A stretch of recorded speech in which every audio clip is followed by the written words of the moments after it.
Welcome back to Better Odds Sports Betting, everybody. We're joined by a tremendous guest here, Doug Upstone, today. Also joined by Kiev O'Neill, as I am every week. First of all, Kiev, how are you doing today? I'm doing great. It's Friday. Lots of stuff going on. A lot of college football tonight. College basketball is rolling. I mean, all kinds of stuff flying us in different directions, but we love it, and that's why we're here. Absolutely, Doug. This is a busy time of the year. I know you've been staying really busy this time of the year. We're happy. We appreciate you taking some time out to be on the show with us here today. Doug is a friend and a great handicapper, and certainly pleased to have him on here today. Doug, can you well, first, how you doing? And then can you just give our viewers and listeners a background of yourself a little bit briefly? Absolutely, Kyle. Hi, Kev. How you doing? I've been in the handicapping business specifically for almost 20 years. Had my own websites and did a variety of things. And about 2 years ago, got a interest from Doc Sports, and that's where I have been since. So it's going on 2.5 years, and it has gone extremely well to be there. And so, yeah, things are really rolling. Doing a lot more of videos like this, doing more podcasts, and as you know, Kyle, we've talked many times in the past, and there is no shortage of things that I'm not willing to try and do to my detriment in terms of time and everything else. But despite this, I watch a ton of games, specifically more so in college, in the NFL and college basketball. And I listen to, for sure, a lot of baseball games. And I find the NBA in particular to be, you don't have to watch as much. You follow the numbers from a betting standpoint. So I think those are kind of the key things. And so, yeah, I'm an enthusiastic guy, like to bring it. And hey, that's why I'm here. Yeah, we're happy to have you on, Doug. Doug has a great work ethic. Kiev does as well. All three of us, I think, probably considered workaholics. That can be a good thing, can be a bad thing, but for this industry, you kind of have to be in some ways, right? If you don't want to work hard and put in the time here, you're not going to be very successful. So happy to have you on, Doug. And let's get into the games, guys. Let's go into college football first. Let's start with Nebraska and Wisconsin. Wisconsin, Kiev's team, so I'm going to let him start out on this one. But it looks like the current lines on this one, Wisconsin favored by about 9 points across the board, total of 43 or 43 and a half. Kiev, what are your thoughts on this game? Well, I'll tell you, Kyle, being a Wisconsin fan, it's bittersweet right now because now this is the team that we were expecting in the beginning of the year.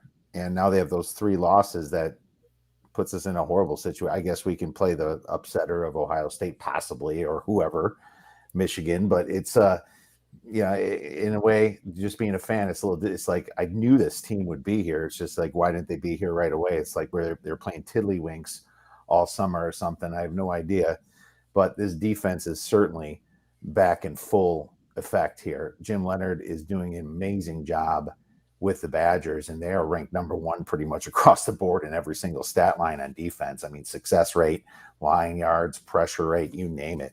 In my opinion, Georgia still edges them out on defense just based upon their, recruits and their players. But I do have Wisconsin number two for defense. Now, the thing about Nebraska is that their defense hasn't been bad. They're like the only team to hold Ohio State to 26 or less points, and they held Oklahoma to number 23 points. So you have to consider that when handicapping this game. Wisconsin is a little injured on running back. I mean, Braylon Allen has kind of showed up out of nowhere and became a running back this year, really, which is pretty cool. Malusi's out, but they have some guys they can throw in there. We do have a big offensive line to obviously give anybody a good shot at running the ball. The question is about turnovers, and I trust Graham Mertz finally a little bit more than I do Adrian Martinez. Scott Frost has been a turnover machine lately, and that's part of the reason why they're always outgaining their opponents and losing games. But another thing is that Nebraska got 7 losses. Their bowl season's done. Are they really upsetting Wisconsin with 3 losses? I mean, now I think they might be a little bit more motivated coming into this if Wisconsin had, no losses or won. So in my opinion, this could be a complete letdown for the kids. I'm going to give you a strong lean to Wisconsin, but I'll tell you this total at 43 and a half. It's rare when I want to lay points especially over a touchdown when you have such a low total of 43.5. But I will say that there's a chance Nebraska doesn't score much at all. Wisconsin, last 4 games, 7.6 points they're allowing per opponent. I have a very strong lean to the under in this one. Yeah, I'll go next on this one. Kiev, I tend to agree with you that the under is my strong lean in this game as well. And you might not get rich betting college football games under 43, but there are some games that are justified for this low of a total. I think this is one of them. How many points is Nebraska going to put up in a game like this? I don't trust Adrian Martinez at all. I mean, I know he can make impressive plays and he do some things that other people can't, but we've seen him turn it over in key spots way too many times. And at this point, guys, it's pretty obvious that Nebraska is like the king of winning the box score and somehow losing the game. I don't think they'll probably win this box score, the way Wisconsin's been playing. Now, can Nebraska keep it close? I have the same leans in this game as Kiev. I would lean toward laying the points here with Wisconsin. It sounds strange to say, Kiev, that you trust Graham Mertz more than somebody else, but he has played better here of late. And he's been in better situations too, because he's not playing Notre Dame, Michigan, or Penn State. So sure, yeah. I mean, and I know some people would say, well, Wisconsin's defense looks tremendous because they've played such weak teams in the last 5 or 6 weeks. It's still really impressive how little the opposition has done against them. I agree that they're the second best defense in the country. They have a tremendous defensive coordinator. And, I don't trust Scott Frost's team to be highly competitive in this game, like Kiev said, because you just have to trust them to want to play the spoiler role. And, they expected to be better than this throughout the course of the season. I think my favorite play here would be the under, though. Doug, what are your thoughts on this game? Yeah, well, I mean, you guys pretty much said everything that I had thought of. The one thing that comes into play here, and I think you guys do power ratings. I certainly do. And one thing that you find about Nebraska, despite a 3-7 record, I think almost everybody has them at least in their top 40. Okay, so, and it's pretty rare to have a top 40 team that by power ratings that would have a 3-7 record. So that tells you that, that they're a good team. They, as you mentioned, they play good defense. They have gotten up for the better teams, but for the most part, the better teams they faced at home, not on the road. So that's the other key, I think, to this one. Wisconsin, man, they are rolling right now. I mean, just the only thing, the offense, and this is kind of why you guys are talking about the total. I think that's why the total is so low, because in spite of how well they're rolling on offense, they're not scoring a lot of points. Okay. Their drives tend to be very time consuming. They don't have much in terms of big plays. And, the other thing Kiev might disagree with me on this, but last year there was a lot of talk about the the receivers losing all the receivers, and Mertz had literally nobody to throw to at the end of the year. I think they had a collection of tight ends, as I recall. But as it turns out, these guys haven't turned out to be that good. And so I think that's what's held this offense up, along with Mertz. Didn't have a lot of confidence in himself, was forcing balls like it was practice. I mean, at times, especially the first part of the season.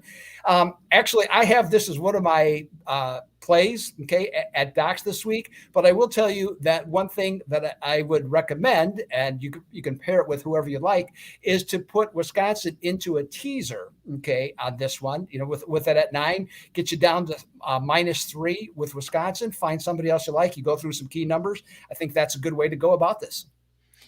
Yeah, I mean, I tend to usually not want to bet totals or teasers in college football, but with the total set this low, it makes a little more sense than in a game. There's a lot of these college games that have totals in the 60s, and then you're thinking, why would I want to tease this game? But this game has an NFL total, a low NFL total, honestly. So I could see that making some sense. Maybe even paying the juice to get a 6.5 point teaser or something like that to get it to 2.5.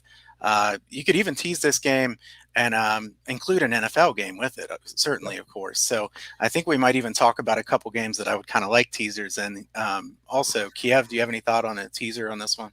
I hate teasing college football, but I mean, anything with a low total is a lot safer than anything else. And I do agree with Doug about the receivers. That was my biggest thing coming into the season. I said these receivers are bad. They don't run routes. But at the same time, Paul Chris didn't have them prepared that well. They were running the ball all summer, it looked like. Now they're finally starting to figure it out and show what Graham Mertz is. You wonder if you have such a high-profile quarterback like Graham Mertz, why we didn't get any transfers in at Wisconsin. It's like you have Mahomes tweeting about Graham Mertz like a year ago or whatever it was. And, it's like, where was that? I'm like, what are they that conceited that they don't think they need help? And then it just kind of showed you, it's like Graham Mertz didn't even know where to throw the ball. Now they're much more buttoned up and they're looking good and they have some good plays. I personally would lean. I'd rather lay the -9 than tease it. Personally, that's just my opinion. But I wouldn't know what to tease them with, and it's dangerous because you have Adrian Martinez throws 2 pick sixes. It's going over, and it could go over your teaser if you're thinking about the total too. So.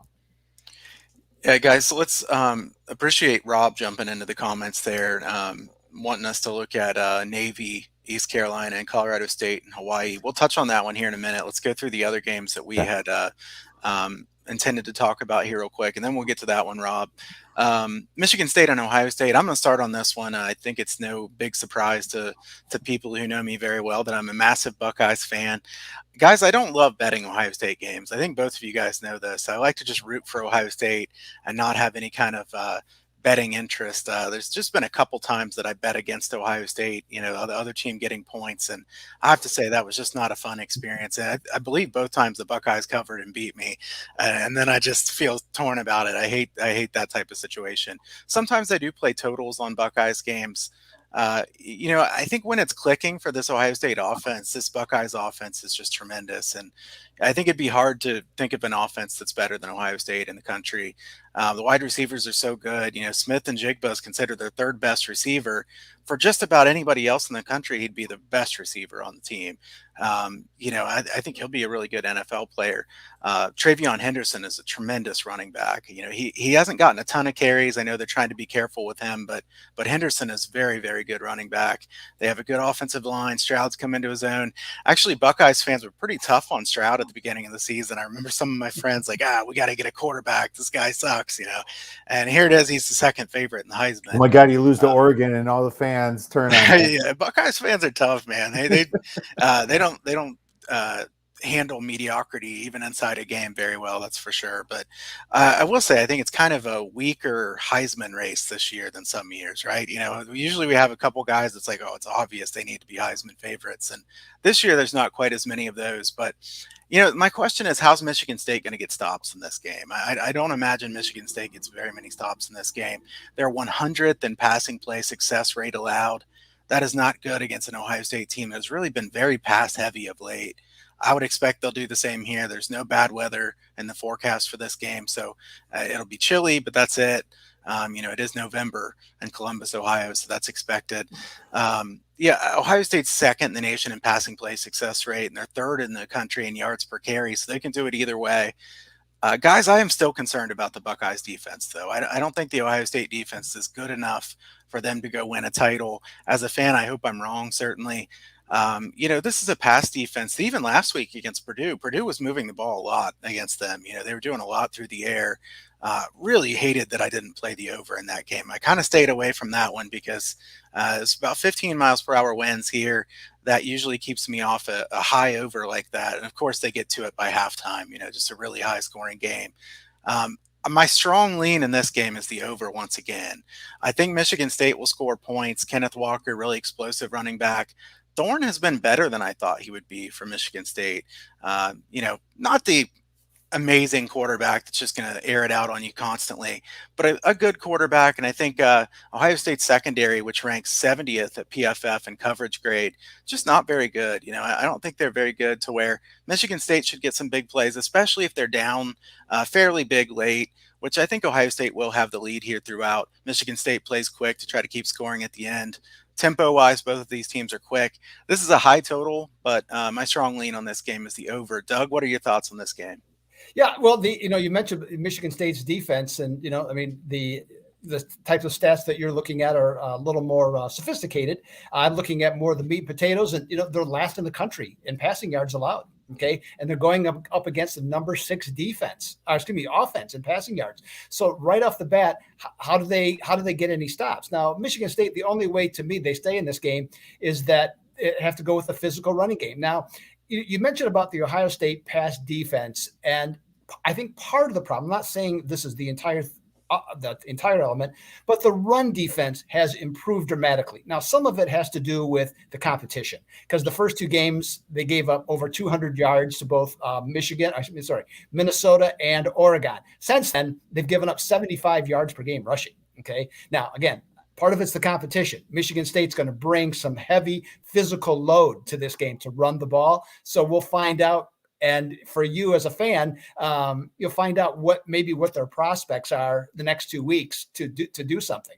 Go if they make it to the Final Four and do all that. So we'll see. But I think Michigan State, I think they will run the ball. I'm not saying they're going to have tremendous success, but Walker's are obviously a really good running back, and it'll be really physical in the trenches. But the Michigan State defense, I just can't get past that. And then the other element you mentioned about the total, and I think for me at least, this is the key to the game. The total I'm seeing, the last I saw anyways, was I think it was 67 or 68, somewheres in there. So if you take that and you incorporate the 19 points, that makes the final score basically 43-24 Ohio State. Well, this season, the only 3 games that Ohio State has not covered is when they scored less than 40 points. So I'm just going to follow the odds makers, follow the logic, and say Ohio State's the play, scoring over 40, and they win and cover against Michigan State. I think that's fair. I think that it's likely they'll get into the mid 40s in this game. Even a Buckeyes team total over would make some sense in a game like this. Kiev, what are your thoughts on this one? Isn't the week to fade Ohio State next week, Kyle? I'm not fading Ohio State next week. You already know that. You start going to the bank, start getting some money out and stuff like that. Actually, if you've done that, you've lost a lot of money because they've been killing the team up north, as Kyle likes to say. Everything you said, Kyle, is the thing. Michigan State is 57th in pressure rate. That's not going to do it. The only way you're going to get to CJ Stroud is to pressure him and stop them, because give them time for those crossing routes. It's over. There's points. But I do think the only reason that Ohio State does give up 330 passing yards per game is because they're blowing everybody out, and they're probably just sitting in kind of cover 2 prevent. And, people are just getting chunks of yards against them. And you might see a couple of flags, officials letting the other team get a little bit in the game, but this is an overplay for sure. I mean, I don't see how it goes under, put it that way. If you think you're playing the under, that's the side I'm definitely against. So not sure if this will be backdoored or anything. There's no way Ohio State's looking ahead to next week. I'm going to lean the Buckeyes here minus 19, even though my power ratings say minus 18. So that doesn't matter to me. This team can get margin if it wants. So that's right. Yeah. And at this point in the season, I mean, everybody that's up in the top 4, around the top 4, they have to try to score as much as they can. They can't let off. I can't imagine Ryan Day being like, let's just be happy to not score here the last couple of drives. It wouldn't be a good decision. And, I don't think anybody near the top 4 will be doing that anytime soon. Let's get into a different game here. This one way more under the radar, guys, but this is a fun game. I'm interested here for UAB and UTSA. The spread on this game pretty much across the board. UTSA -5. Doug, I'll let you start us off here with UAB and UTSA. Do you have any strong opinion on this game? Yeah, this UAB program, I so admire their coach, Bill Clark, because when they shuttered the program, anybody would have left. Okay. The only person that wouldn't leave, evidently, was Bill Clark. And he had every reason in the world to do it, but yet he went out, he brought the football program back, and look what he's done. Okay. I mean, it's Conference USA. We get it. Okay. But still, I mean, this is a viable team. Once again, even like last week, I had them as a free play last week. I had UAB to upset Marshall. And they went on the road and they got it done. So I think this is a very good team. I don't think it's as good, though, as some of the teams he's had previously.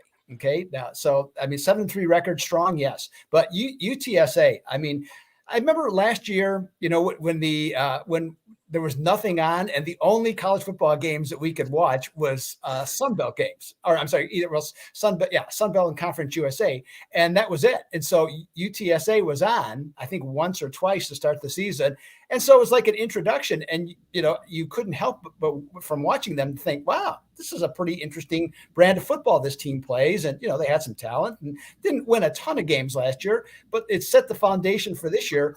And they're one of the things that and it's overrated, of course, but they're 20th in total defense and they're 15th in fewest points allowed. Now, granted, they're playing in Conference USA.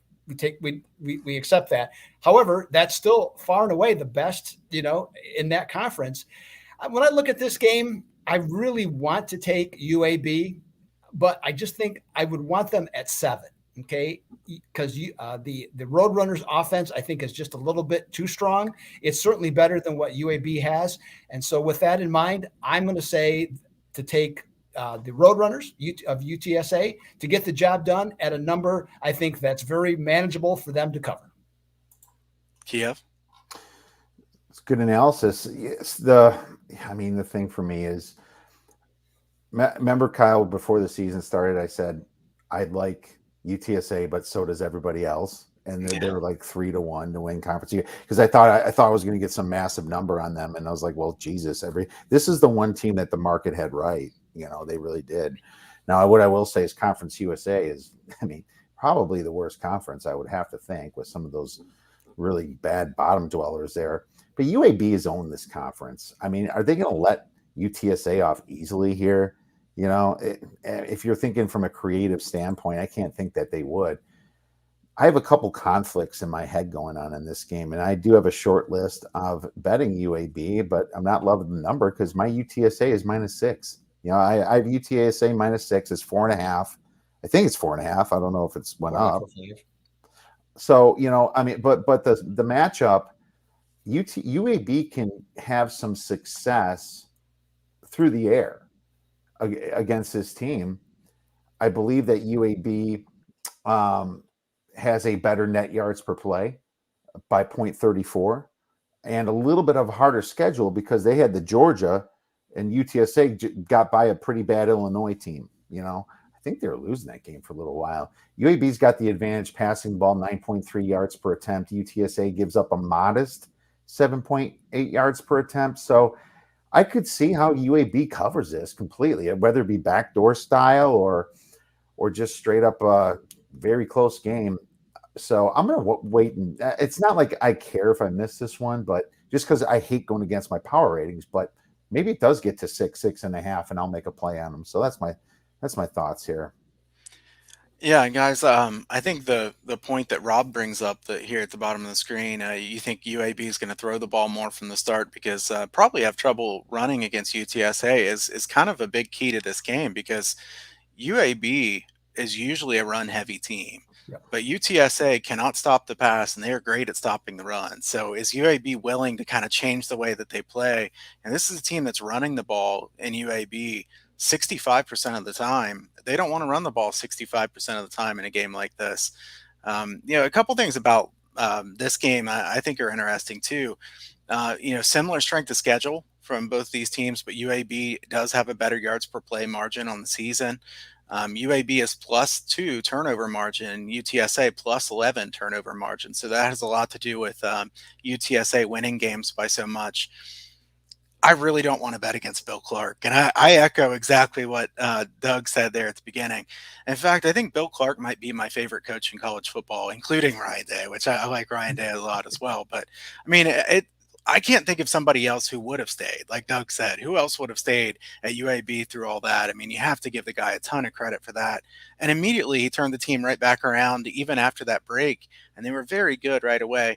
Clark is 40-27 against the spread as a head coach. So he's been very good as a moneymaker there. Last year's game is kind of interesting because it was 21-13 UAB, but UTSA was playing their third and fourth string quarterbacks in that game. So hard to read too much into that one because Harris has played pretty well here for UTSA, and McCormick's a tremendous running back, Sincere McCormick for UTSA.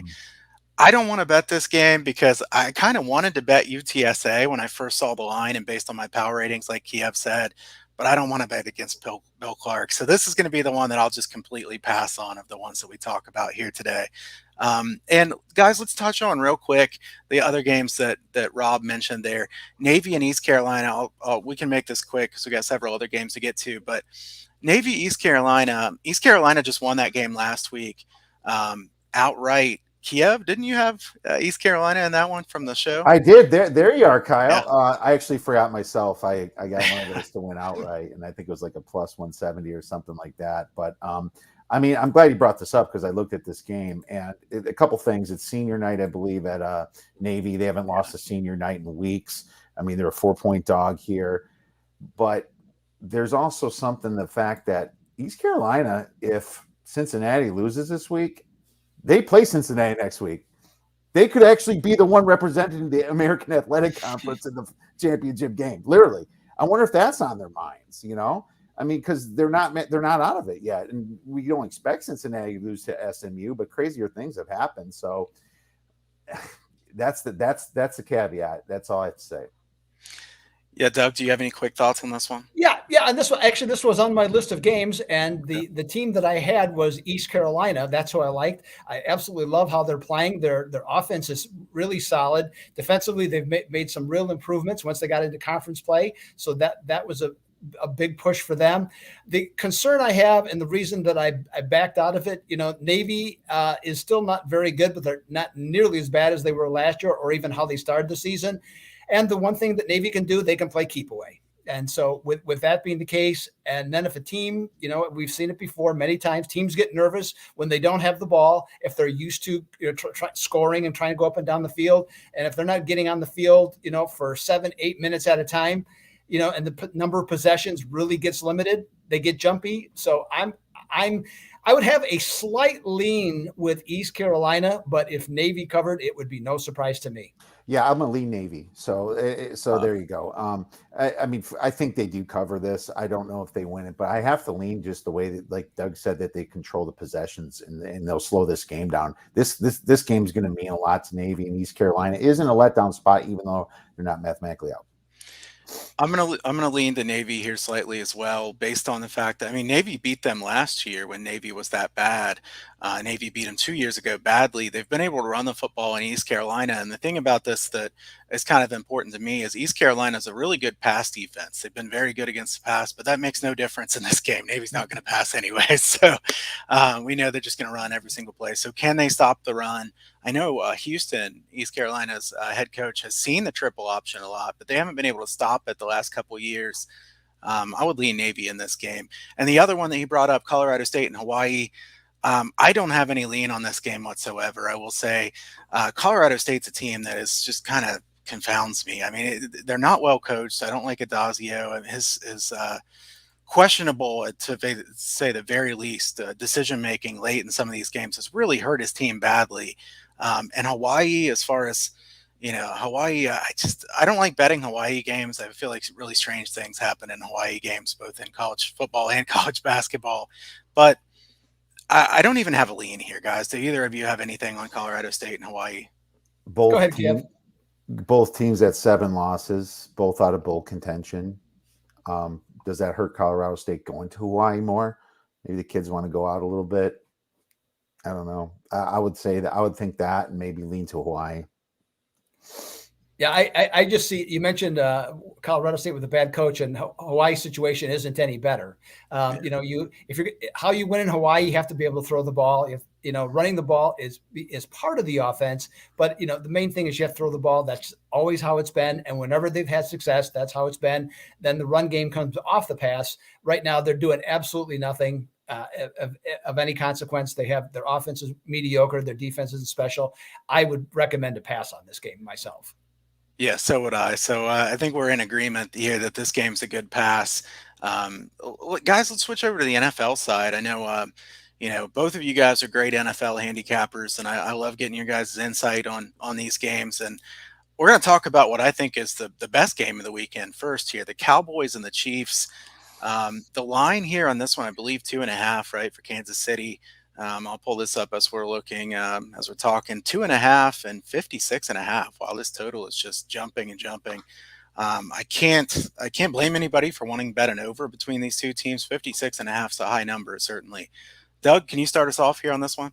Yeah, you look at Dallas, they're 8-1. Okay. And if honestly, if they win this game, I think you could make a very strong case. They're the best team in the NFC, Tampa Bay aside.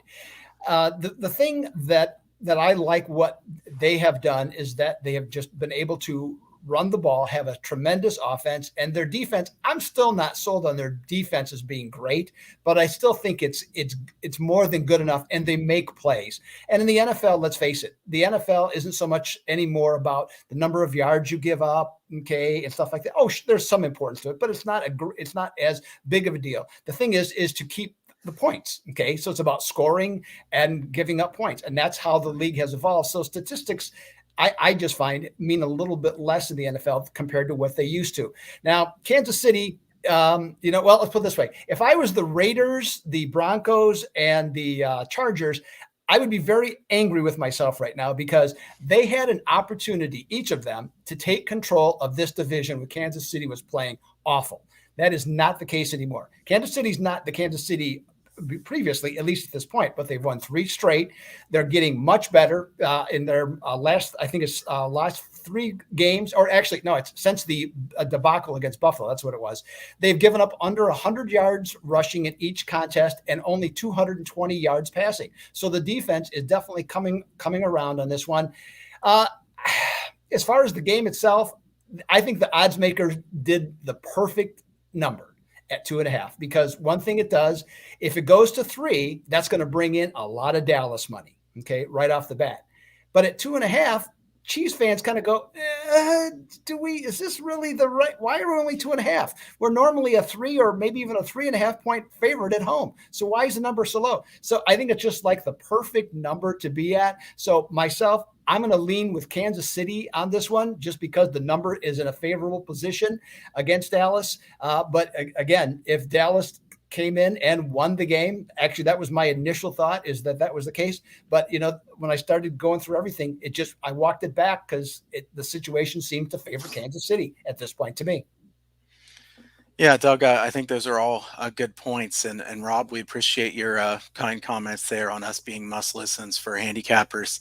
Appreciate you tuning in, and we'll touch on Carolina here briefly. I think as far as this one, guys, Kansas City, if correct me if I'm wrong on this, but I believe they're 0-9 against the spread in their last 9 home games.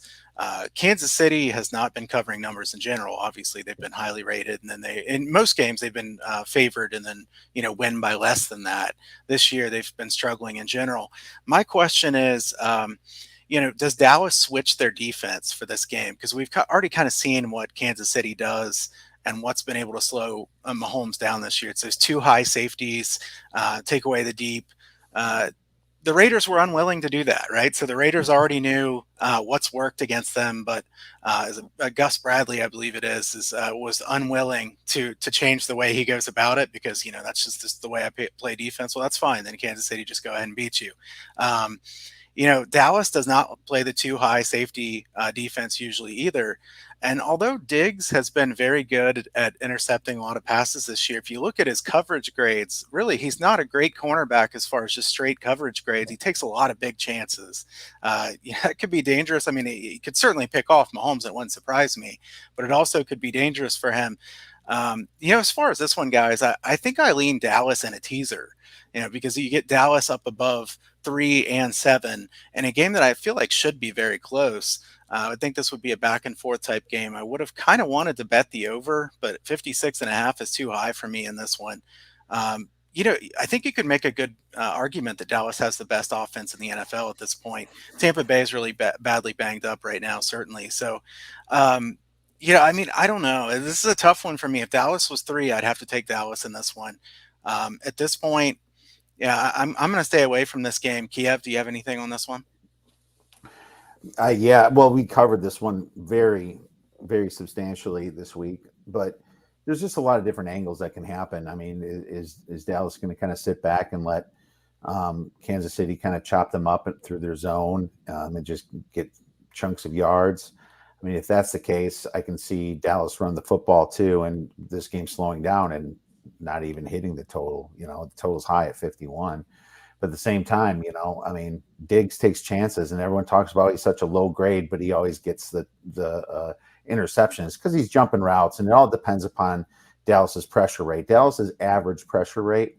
So I don't know. I don't like KC's offensive line much. I don't think the Raiders really did much to get to Mahomes last week. I think that was more about the Raiders' defensive line being bad, in my opinion.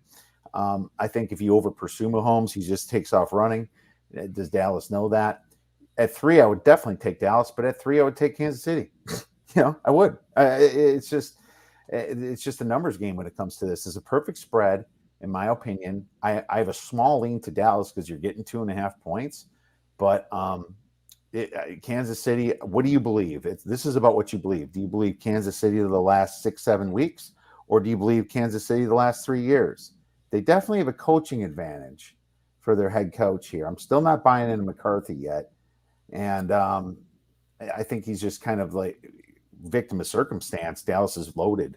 So a teaser is a fantastic idea, in my opinion. I think teasing it. I know it's a high total, but I can see a very close game. Yeah, and Kyle, to your point about with the Raiders last week, I don't know if the Raiders wore black jerseys and they played in Omaha, the Kansas City would beat them by 20 points. Okay. It doesn't make any difference where Kansas City plays the Raiders on the road. They beat their butts every single year. It is known as Raiders Week forever, going back, I think, even to even before Marty Schottenheimer.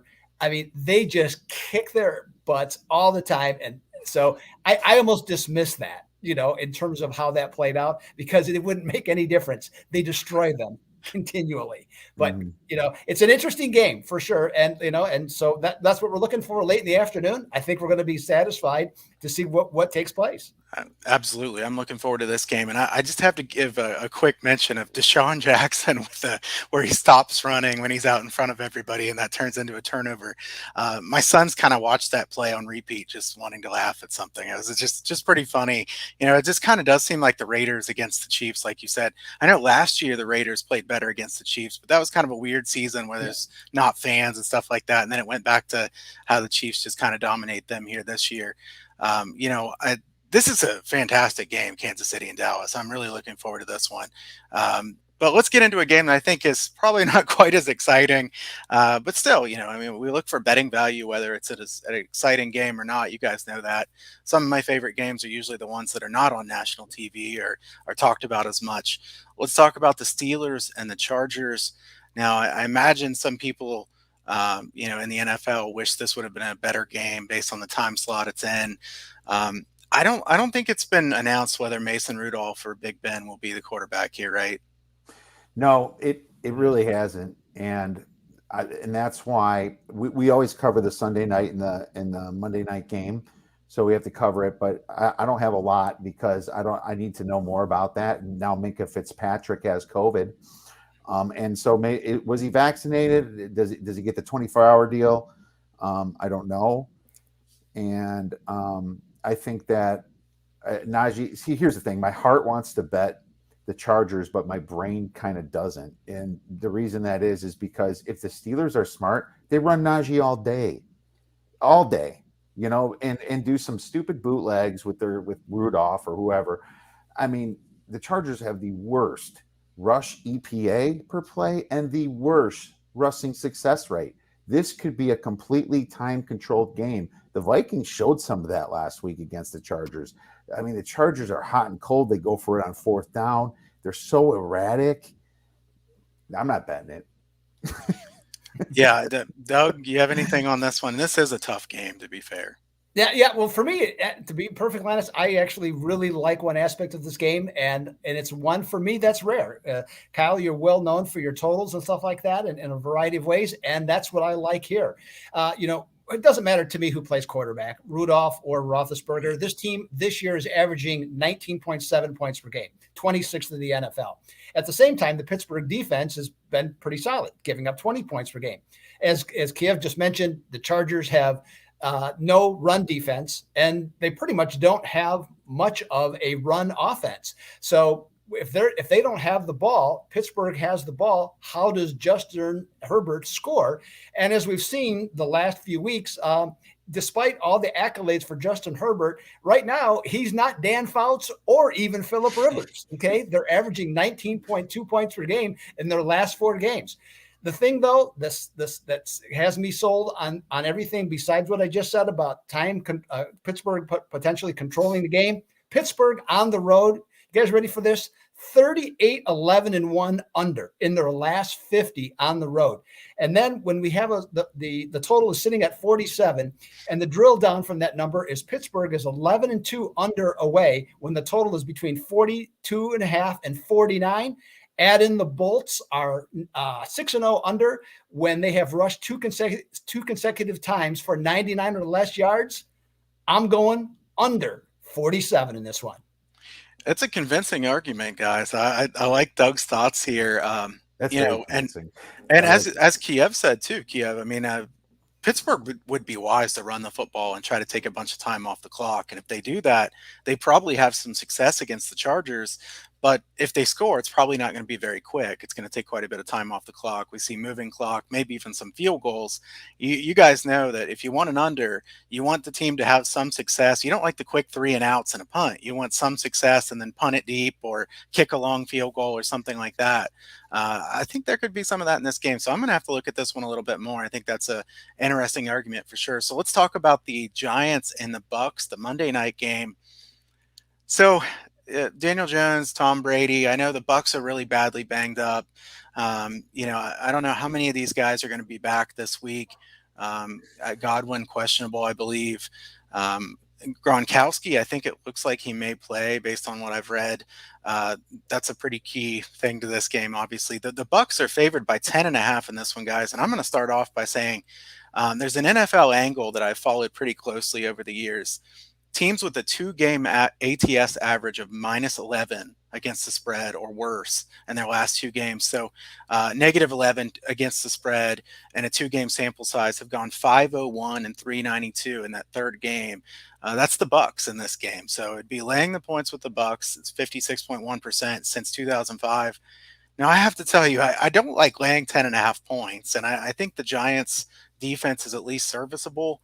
I do kind of wonder how the Giants score enough points in this game. So my first lean here would be Tampa Bay laying the points. Tampa Bay hasn't played well lately. We know that. And Tampa Bay is a very good team. They're a well-coached team led by the best quarterback there is, obviously. I don't like laying 10.5 points, but can either of you talk me out of it here? Kiev, you go first. I don't want to talk you out of it. I mean, I was just thinking about Tampa Bay is either the best team when they're playing or an average team. And the reason that is because they're number 1 in EPA on offense and they're number 14 in EPA on defense, right? If that offense isn't showing up, they're average, really average, and they'll beat maybe this team by 7 points, 6 points maybe. I have the Giants I think 25th or 26th in my power ratings. But, from an efficiency algorithm, I have it 11. I ran all the metrics and I have 11 points here. And I think there's upside to Tampa because they're mad and coming off that nasty loss and 2 bad performances in a row. I didn't hear Gronk was playing. That's interesting because if I'm Gronk, I'm not playing until the playoffs, but maybe they're in such trouble now that they have to start getting a few wins. You've seen Tampa's lull mid-season last year when they lost to the Bears and, just looked bad and they win the Super Bowl. This could be the get-up spot for them. This Giants team, I'm not quite buying Daniel Jones. And if this pass rush of this best defensive line in football finally shows up, Jones is dead. He's toast. And this could be like one of those Bears games blowouts of this year. They blew out the Bears, and I have to lean Tampa. I'm not going to talk you out of it. And I like it. I like the lean on Tampa more than the total. I'm just going to lay off that total. I think it's pretty good at 50. Doug? Well, I'm going to try and convince you both that that's the wrong side to be on. Okay. that's my story. All right. So Tampa Bay right now looks like an NBA team that's going to win a championship playing in February. They're bored. Okay, that's how they look. But as opposed to last year, if you remember, there was transition happening where they were trying to change the offense away from what Bruce Arians wanted to do. And Bruce Arians, by the way, and you've seen this year, if you look at their attempts, rushing attempts, when Tampa Bay runs the ball more, they're more successful. When Bruce Arians, now he's not calling the plays, but essentially, everything filters through him. When they get away from the run, then they have problems. And so that's what's happened the last 2 weeks. Now, sure, they've been behind, but they still only had a total of 27 rush attempts the last 2 weeks. The other thing that comes into play here with Tampa Bay is what's happened to their run defense. Yes, they have some injuries, but last year, they went on, they stoned everybody the last 2 months of the year, including the playoffs, against the run. Nobody could run on them. Nobody could run on them this year. Okay. The first 6 games, they gave up 54.8 yards per game. In their last 3 games, Tampa has given up 129.6 yards per game. Okay. So what's changed? Well, what's changed is in the first 6 games, opposing teams only ran against them 16 times a contest. That fear factor is now gone. Opposing teams in the last 3 games have run for 31 rushing attempts. Now, I'm not saying they're all successful, but teams are no longer fearing running the ball, which helps them on offense going against Tampa Bay. It's okay to get 3 yards against Tampa Bay's, or even 2 yards in some cases, if you just keep rushing the ball, keep their offense off the field.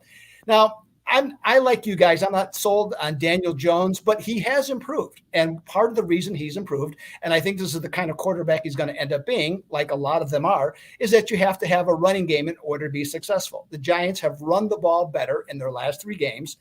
They could have beaten Kansas City easily, which would have put them on, I believe, a 3-game winning streak. So if he stays on schedule, he's pretty good. Now, Tampa Bay is 16-5 against the spread off a road favorite loss. Okay. But here's the one thing. In those 21 games, the average margin of victory is 9.1 points per game. The New York Giants come into this one 9-2 as a road underdog, and they're 8-1 against the number as a road team against conference opponents the last 2 years. I'm going the New York Football Giants plus the 10.5 in this one. Man, Doug, now I have all this stuff running in my head. I don't know what I'm going to do about this one. Now, strong, Doug. I wouldn't say that the Tampa Bay was just, like a favorite bet of mine or anything like that. It's just the way that I was leaning, and I may end up passing on this game in general. But those were convincing arguments, and you gave me something to think about, too, about that Chargers game. So I'm going to look into that one some more as well. Doug, I don't know. We're at the segment here where we usually give an underdog of 3.5 let me talk points. about Carolina real quick, Kyle. Oh, yeah, let's talk about Carolina. We had that question from Rob. All I want to say is, like, a lot of people are assuming, they're going to show up for Riverboat Ron. He's going to his last team that fired him. But I'm not buying that narrative as much as because the crowd still likes Ron. I think they like him there a lot, and he's going to get a standing ovation possibly. And I think that's going to put a kill to that whole idea. I know that Washington lost to him last year, but here's the thing: they're both in letdown spots because Washington beat Tampa, the Super Bowl champs, and Carolina beat Arizona. But Carolina knows Arizona didn't have their quarterback. And PJ Walker, they have a new kind of like rejuvenation right now. And Cam Newton, now I've always been against him, but he's good in the beginning. And he was good in the beginning for the Patriots. He won 3 games in a row last year. He's fired up for the time being. Now, I do want to fade them eventually with Cam, but I like Carolina at the 3. I think that's a good if you can find a 3. It's between 3 and 3.5 in many places. So at 3.5, I don't. But I think they're worth a look at 3 because they're at home, and you also have CMC back. And that defensive pressure rate is fantastic at Carolina. That's one of the few good things they do. But you also have to remember, Montez Sweat's out for Washington, and they lost their best player, Chase Young, to a torn ACL. That's bad. So that's guys, I don't know about this one because I'm very torn. I kind of want to go against both of these teams based on the fact that they just had that win last week. Newton came into the game and gets them in the end zone from 1 or 2 yards away, something like that. I'm a bit, I think people should pump the brakes on, Cam Newton's back and he's just going to dominate with Carolina. I mean, he didn't really do that much yet. Let's give it a little bit of time. But Washington's injuries concern me quite a bit. So, Doug, do you have any quick opinion on that one? Yeah, I actually I would pass on the game myself. I when I went through it, I quickly dismissed it. To be perfectly honest, it's probably one of the quickest games I dismissed. And the point about Cam Newton, especially if he happens to start, Cam Newton was He was announced as starter today.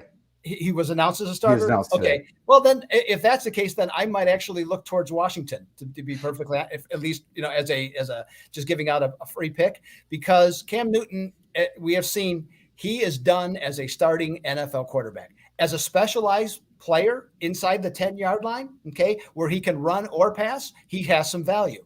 But how do you get there with Cam Newton? How do you get inside the 10-yard line? That's my question. It's a fair question. I think it's a very fair question. So I was anxious, Kiev, to get into this segment because I like it so much because it's our underdog of 3.5 points or more that could win outright.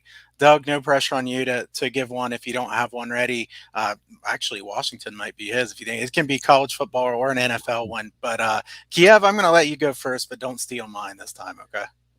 Okay, it's UAB. No, I was kidding.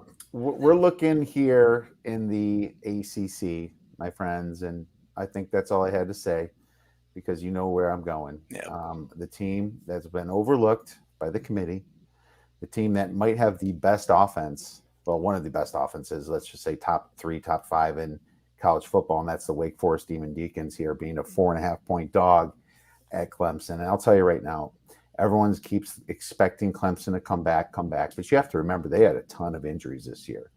And I know Wake Forest's defense hasn't been good, but I watched that game against NC State, and they talked about how their defense got together after that North Carolina game and really had to come to Jesus and worked very hard, and they shut down NC State last week, which I look at NC State, I thought they were going to win. I mean, I thought NC State was going to be the team representing.